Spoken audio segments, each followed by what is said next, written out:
If you are a fan of sci-fi anime, there is one person in particular that has had a massive impact on this specific genre. You know, outside of George Lucas and Star Wars. A man who's not only influenced Japanese culture, but also done a lot to spread the influence of Japanese culture, anime, and manga globally. I'm of course talking about Leiji Matsumoto, the author, character designer, and original creator of some of the most popular and well-known sci-fi anime and manga that's ever been made. Today we're going to be taking a look at this man's life, how he ended up writing sci-fi manga, his inspirations, what anime and manga he worked on, as well as diving deep into the Leijiverse. So grab some snacks and a drink, and let's get started talking about Leiji Matsumoto. For those that don't know, Leiji Matsumoto, whose real name is Akira Matsumoto, is a character designer, illustrator, and manga author. He was born as the fourth of 7 brothers in 1938 in Kurume, Fukuoka. As a child, Matsumoto was given a 35mm projector by his father. He would use that to watch American cartoons, which he enjoyed a lot. Later, he would also gain an interest in science fiction, and particularly the novels of Unno Jusa, who is regarded as the founding father of Japanese science fiction, as well as the works of H.G. Wells. At the age of 6, Matsumoto would gain an interest in drawing, and 3 years later, he'd start drawing his own manga, having been inspired by the godfather of manga himself, Osamu Tezuka. As a teenager, Matsumoto would start publishing his own drawings in local newspapers and magazines, and at the age of 15, he would release his first manga called The Adventures of a Bee, following a creative editorial contest that would see his own work published in Gakudosha's monthly magazine, Manga Shonen, under his real name, Akira Matsumoto. Now, originally Matsumoto's goal wasn't actually to become a manga author. The dream he had as a child was to become an aviator, just like his father, who was an Imperial Army pilot and a World War II veteran. While in high school, he also wanted to become a mechanical engineer, but due to his family's financial situation, it was impossible for Matsumoto to go to college. But because he was earning a little bit of money through his published drawings, he decided to move on from his goal and instead focus on a different dream. And when he turned 18, Matsumoto would move to Tokyo in order to try to become a manga artist. Now, in the 1950s, he would spend most of his time working on shoujo manga, to varying degrees of success. And in 1961, he married manga artist Miyako Maki. She was the creator of the Japanese fashion doll Rikka-chan, which is basically the Japanese equivalent to Barbie. However, Matsumoto's first breakthrough in the manga world wouldn't come until 1968, when he released Sexoroid, his first ever sci-fi manga, and what would be the prologue to his line of science fiction manga aimed at an adult audience. Sexoroid was released under Matsumoto's pen name Leiji, which he had adopted in 1961. The reason why he chose this name was because he felt it had more impact than Akira, and it also played on his mother's samurai lineage, as the name Leiji means Fighter of Infinity. Then 3 years after the release of Sexoroid in 1971, Matsumoto released a weekly shonen manga, Otoko Oidon, a slice-of-life manga that chronicled the life of a young man named Nobota Oyama, who is preparing for university entrance exams. This series was so popular that it won the Kodansha Publishing Award for children's manga a year later in 1972. It was also the manga that first made use of certain elements that would be present in Matsumoto's other works, particularly something that would be later known as Toky Noa or Leiji Matsumoto Star System, or as we know it best today, the Leijiverse. Now, Matsumoto wasn't satisfied simply making shonen series.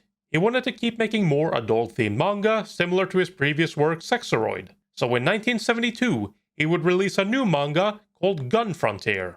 And unlike Otoko Oidon, Gunfrontier was a mature-themed dark comedy western series. This series was published in Play Comic magazine and ran from 1972 to 1975. It also becomes one of our first encounters with Matsumoto's classic hero, Captain Harlock, a character we will talk more about later. However, in Gunfrontier, he is known as the Sea Pirate Captain Harlock. We also meet his best friend, the samurai Ochiro Oyama, a character that shares the surname of the main character from his previous manga, and also looks suspiciously similar to someone else from one of Matsumoto's later works. I wonder why that is. Putting that aside for now, we first have to discuss Matsumoto's style, what types of stories he likes telling, and themes he's a fan of. We also have to talk about his art style, because as I'm sure you've already noticed, it's quite distinct, and a huge part of his work's identity. So obviously Matsumoto had a big impact on sci-fi anime in general, but his favorite types of sci-fi stories were space operas, a style of sci-fi storytelling that focuses mostly on space warfare and chivalric romance. Pretty much all of his most popular works fall into this category, and none of his works embody this spirit of chivalry better than Captain Harlock. This man is often considered the main character of the Leijiverse, and even makes cameo appearances in Matsumoto's other manga and anime. He was even supposed to appear in one of Matsumoto's other works, Space Battleship Yamato, but sadly had to be cut from the show due to the series being forced to cut down on its episode count. Anyways, Harlock embodies the spirit of chivalry in the way that he emphasizes him and his crew's desire to live free, but also in the way that they are the only ones willing to stand up and fight against oppression, laziness, and apathy. Basically, he is someone who is very willing to stand up for what he believes in, where most others simply don't care, or resign themselves to their fate. Looking at the themes that Matsumoto loved to use in his works, we can find themes like mythology, tragedy, exploration of strange worlds, as well as morality and mortality. And really nothing shows this off quite as well as Galaxy Express 39. In this series, we get to explore faraway planets and civilizations in space, talk about mortality and what it means to be human through the distinction between flesh and blood humans and immortal mechanized humans, and so much more. Tragedy is also often explored in that the characters of his works lose something important to them over the course of the journey, or at the start of the journey to spark them into action, such as for example Tetsuro losing his mother at the beginning of Galaxy Express 39. It becomes the catalyst that cements the idea in Tetsuro's head that he needs to get a mechanical body and a better life, not just for his own sake, but also because it's what his mother wanted for him.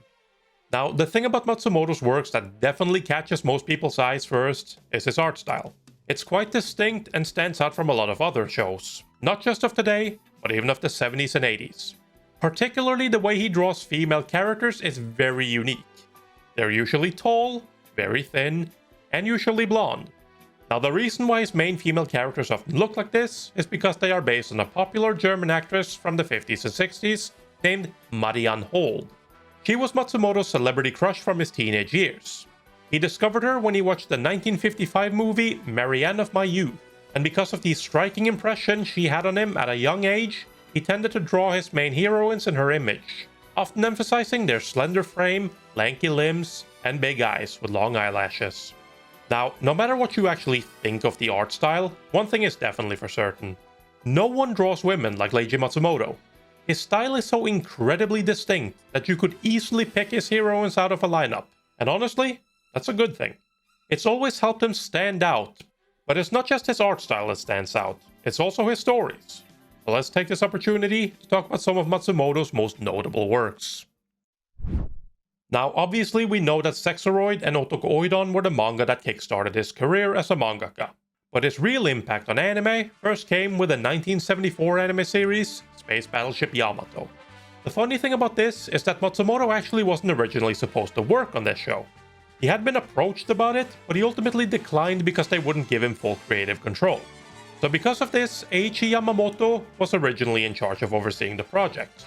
And together with producer Yoshinobu Nishisaki, and a team that also included Keisuke Fujikawa and Adesune Toyota, they came up with ideas for a show that was supposed to be inspired by the works of Metsuleia's Children, Desecrated Earth, The Poseidon Adventures, Japan Sinks, and Lord of the Flies.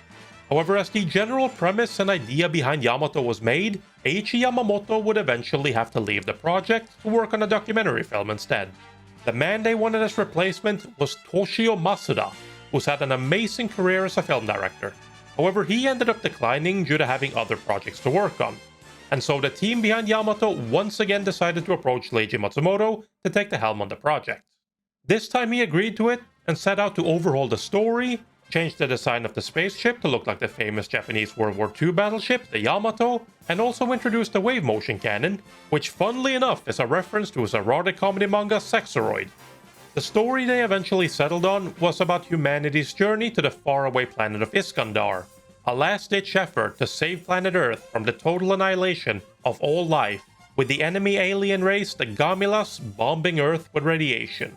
Now, while this all sounds good, Space Battleship Yamato was not originally a success. As a matter of fact, due to various reasons like excessive production costs and relatively poor ratings, the show had to cut down the amount of episodes from the original 56 and all the way down to 26.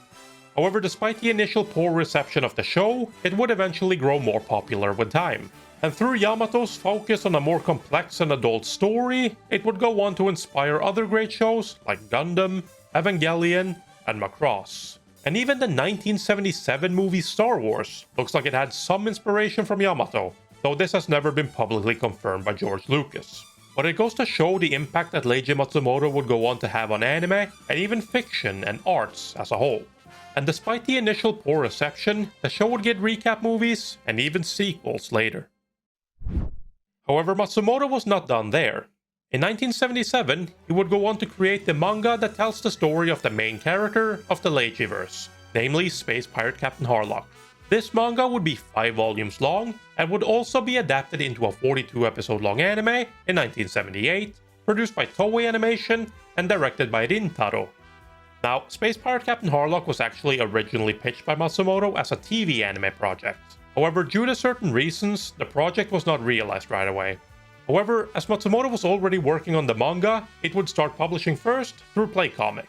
The story of Captain Harlock takes place in the distant 2977 AD, a future in which humanity has become a vast, starfaring civilization. However, due to continuous events like defeat and subjugation by foreign invaders, such as the aliens known as the Mason, a sense of ennui, or boredom, is infecting the people of Earth. Because of that, they are becoming more apathetic to everything around them. However, Captain Harlock and his outlaw crew of Space Pirate refuse to accept defeat. And so, using a spaceship, the Arcadia, Harlock and his crew take up the fight against this oppressive alien force. Similarly to Yamato, the Harlock anime wasn't immediately a success in Japan.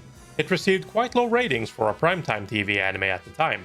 However, it seemed to get rave reviews from more avid anime fans around the country. And not only that, Harlock was also shown outside of Japan, and would also find a home in Europe, particularly in France and Italy, which both aired the anime in 1980. Now, while the show wasn't a huge success initially in Japan, the character of Harlock certainly gained a lot of popularity.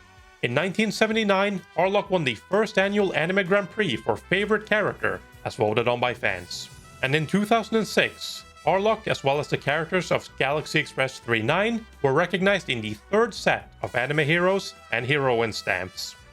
Harlock was also ranked 4th in Mania Entertainment's 10 most iconic heroes. And not only that, but Harlock also served as the inspiration for several manga and anime characters over the years. For example, Sailor Moon mangaka Naoko Takeuchi drew inspiration from Harlock's stoic qualities, such as his unshakable belief when designing Tuxedo Mask.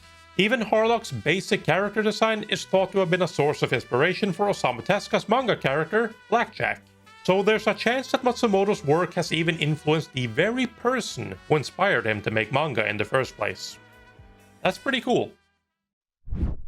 And finally, we can't talk about Matsumoto's most notable works without talking about what is arguably the most successful anime adaptation he's had, at least in terms of initial success. I'm of course talking about the 1978 space opera Galaxy Express 39. This is an anime adaptation of Matsumoto's 18-volume manga of the same name from 1977. The anime would air for almost 3 years with a total of 113 episodes, and would tell a story set in a high-tech future where humans could obtain immortality through transferring their mind and emotions into mechanical bodies with perfect fidelity.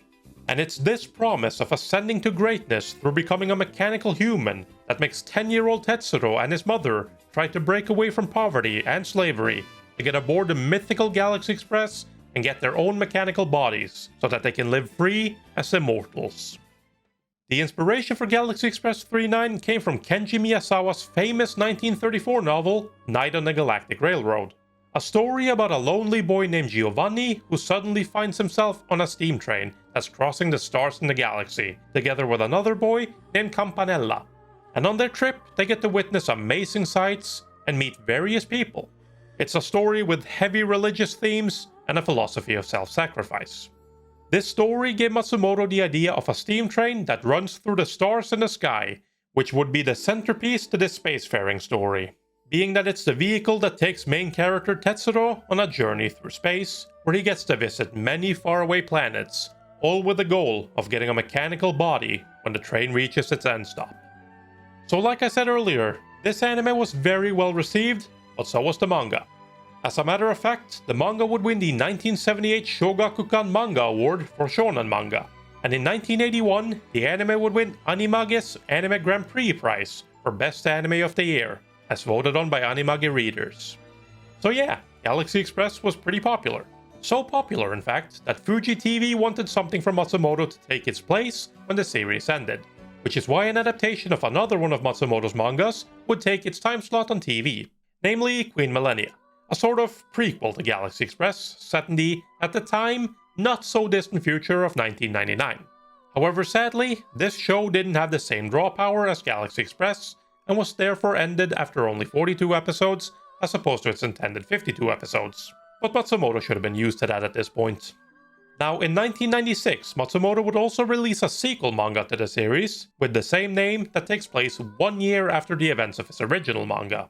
This would also spawn more anime to be created, most notably the 1998 film Eternal Fantasy, which is set 1 year after the events of the series, and Metal Legend and Space Symphony Metal, which is a side story that tells us more about Tetsuro's companion for his trip into space and quest to get a mechanical body, as well as the planet of La Metal and Queen Prometheum.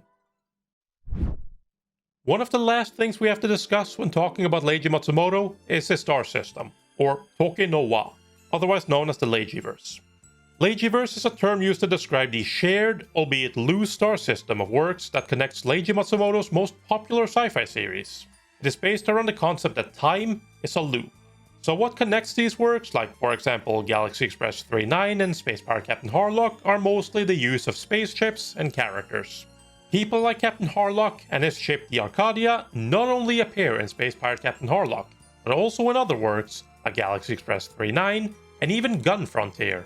The Arcadia specifically being a gift to Harlock from his best friend Toshiro Oyama. Now in the case of Gunfrontier, it is important to note that the Arcadia didn't exist yet, and the Captain Harlock we see there is not the same person, but instead a man known as Franklin Harlock Jr., or Sea Pirate Captain Harlock. This is one of the more confusing parts of Matsumoto lore. Not all characters are the same person always, but after a while, that kind of stops. And also sometimes a character looks like someone because they are related to that person, like the aforementioned Toshiro Oyama, who is a descendant of Otoko Oidon's main character Nobota Oyama. And other times they simply look similar, such as Tetsuro Hoshiro from Galaxy Express 39. Now, outside of characters and spaceships, there's also alien races that are referenced in multiple works and play important roles in different conflicts, such as the female humanoid plant species, the Mason, and the machine empire of La Metal, the latter being led by Queen Prometheum, who serves a role in both Galaxy Express 39, as well as other series like Queen Millennia. There also used to be a lot of other species, however a lot of them were wiped out by those two factions. Their purpose in Leiji Matsumoto stories is often to serve as an enemy or a threat. Like in Queen Millennia, where not only are La Metalians sent to Earth to capture intelligent and useful humans to serve as slaves on La Metal, but also the two planets are on a collision course which will ensure the complete destruction of Earth. So that's fun. Also, just as a side note here, because I understand this can be confusing since I just used two different names to basically describe the same thing, La Metalians are people from the planet La Metal, which was run by the Holy Queen Larella during the events of Queen Millennia. However, her daughter, La Andromeda Prometheum, aka the Millennium Queen, aka Yayoi Yukino, as she's known on Earth, is the one who's set to succeed the Holy Queen. The Machine Empire is the succeeding empire on La Metal, which came about as the new queen, Prometheum, ordered her husband, Dr. Ban, to create mechanized bodies for her people so that they could live forever. So even as the artificial sun on the planet started to fade, they would still be able to live, as the people didn't need food or water, and they were unaffected by the cold. This gave birth to the Machine Empire, whose reach extended outside La Metal and started affecting other planets, including Earth, which then relates to Galaxy Express 39 and Tetsuro's journey to get a mechanized body. Got that? Good, because there's more. You would be forgiven for thinking that this Queen La Andromeda Prometheum is the same Yayoi from Queen Millennia, but it's actually not quite that easy.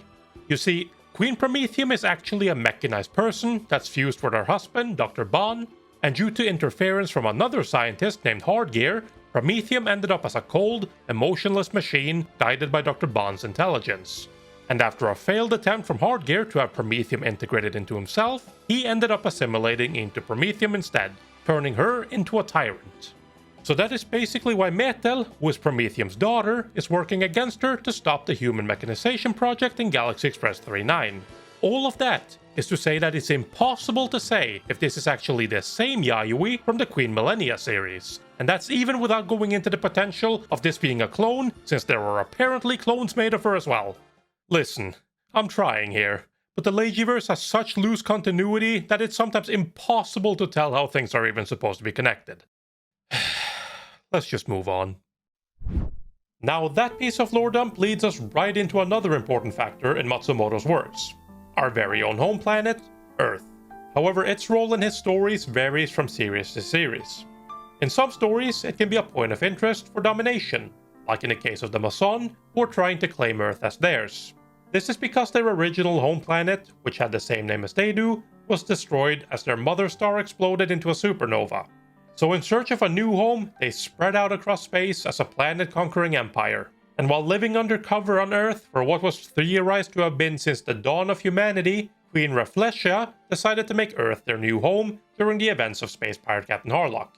Other than that, Earth can also serve as something that must be saved for humanity's continued existence, like in the case of Space Battleship Yamato, where the alien race known as the Gamilas are bombing Earth with radioactive meteorite bombs, making the planet uninhabitable and forcing humanity to hide underground.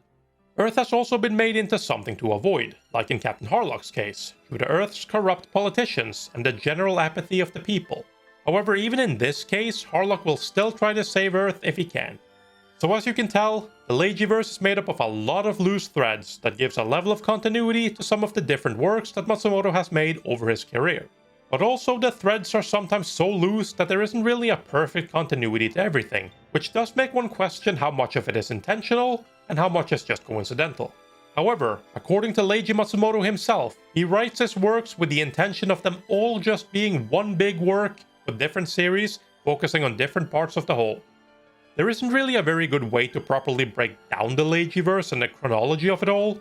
Fans have speculated on how it's all connected and tried to make a timeline to showcase it, but it's still a lot of speculation.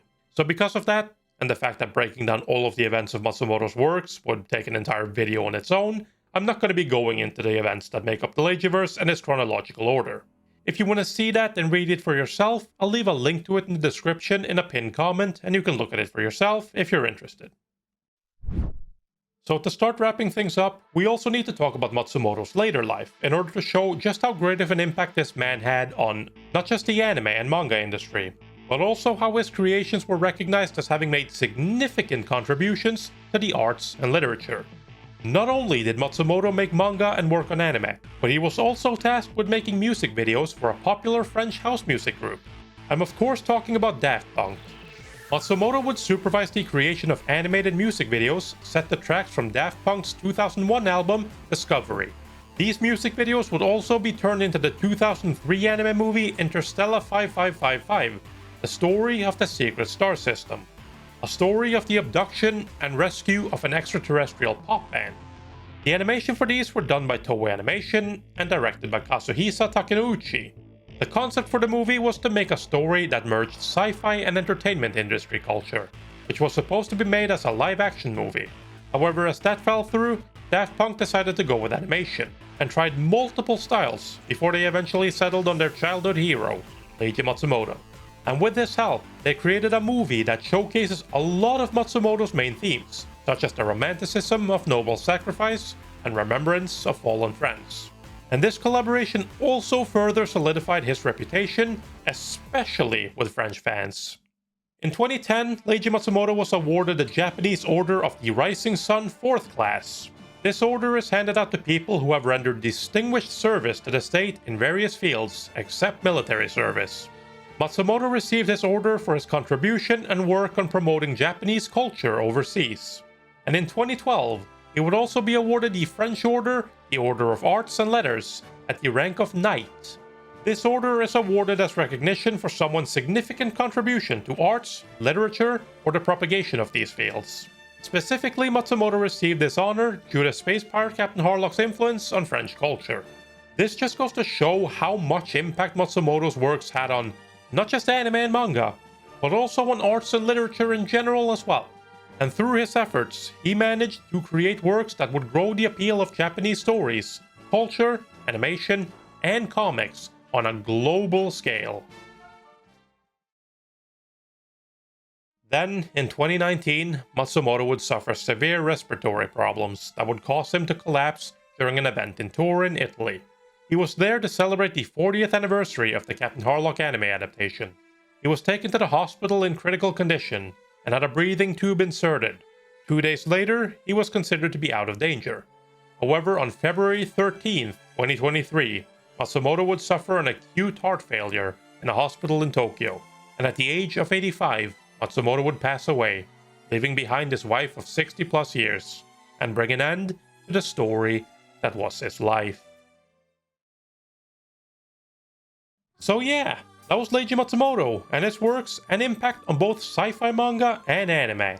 Quite the ride with plenty of loosely and some not so loosely connected pieces of fiction. Honestly, the Leijiverse is quite confusing all in all, but despite this, there is something so unmistakably appealing about his works that makes you want to dive into them and keep exploring. And I think I know why. Leiji Matsumoto was and still is to this day an important influence on the sci-fi genre, both in anime and manga. And just like his main character Captain Harlock, he tried to live free and to follow his dreams to achieve his goals. The skull and bones on his cap was the symbol of this. It was not to scare people, but to show his determination to fight for his goals, even as a skeleton. And that is exactly what he did. Some of his goals may have changed from when he was a child, and he might not have been able to achieve every goal he set out to, such as viewing Earth from space, but he never gave up, and his conviction is still on full display in his own works. And that is definitely one of the reasons his manga and anime would catch on so much with people from all across the world, because we all have dreams and goals we want to achieve, and seeing a character like Captain Harlock, who simply refuses to not live free and follow his own convictions, no matter what anyone else says, is never not gonna be appealing to people. But yeah, that's all I got for you today. I hope you enjoyed this video. It took a lot of work to put this thing together, so a like and a sub would go a long way. And if you want to see me make more videos like this on specific creators in anime, or even deep dives into specific series like my Lupin deep dive, then by all means leave a suggestion in the comments. I enjoy making these, and I'd love some suggestions for other things to look into. So until next time, peace.